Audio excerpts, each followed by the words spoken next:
Europe Matin. Dimitri Pavlenko. L'innovation sur Europe 1. Bonjour Anissa Mbida. Bonjour Dimitri, bonjour à tous. Alors, un match de tennis inédit vient d'avoir lieu pour la première fois. Un joueur réel a affronté un adversaire virtuel. Alors, en l'occurrence, c'était la légende John McEnroe, 63 ans, qui défiait une version plus jeune de lui-même. Oui, et c'est un vrai tour de force technologique, puisqu'on ne parle pas d'un match sur un écran avec des manettes, mais d'un affrontement réel sur un court de tennis avec de vraies balles, avec de vraies raquettes. Alors, comment c'est possible ? Eh bien, tout d'abord, on a décortiqué des centaines d'heures des matchs de McEnroe avec des techniques d'intelligence artificielle.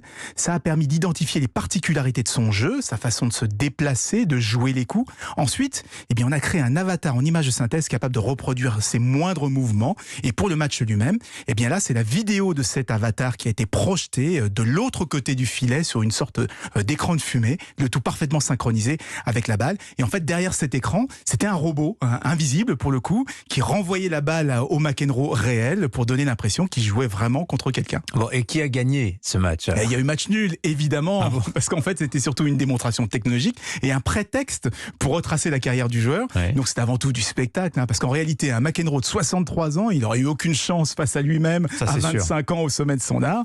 Mais on continue à développer la technologie avec un objectif, arriver à répondre aux questions que se posent beaucoup de fans. Par exemple, qui est le meilleur tennisman de tous les temps ? Eh bien, avec ce système, on pourrait faire s'affronter les légendes d'aujourd'hui, Nadal, Djokovic, Federer, avec celles d'hier, Borg, Lendl ou McEnroe. Ou André Agassi, le meilleur. Connors et autres. Ouais, exactement. Alors j'imagine qu'on pourrait faire la même chose dans d'autres sports. Oui, d'ailleurs, c'est pas par hasard si l'événement a été organisé par une chaîne de télévision payante. Ça permet de créer l'événement, même quand il n'y a pas de compétition, et au passage, de gagner un petit peu d'argent en s'associant avec les opérateurs de paris sportifs, parce qu'il faut bien les rentabiliser, ces coûts astronomiques des retransmissions télévisées. Et puis je vois bien le truc où on aura des simulateurs où on pourra affronter les champions d'hier et d'aujourd'hui. Et oui. Passionnant. Merci beaucoup Anissa.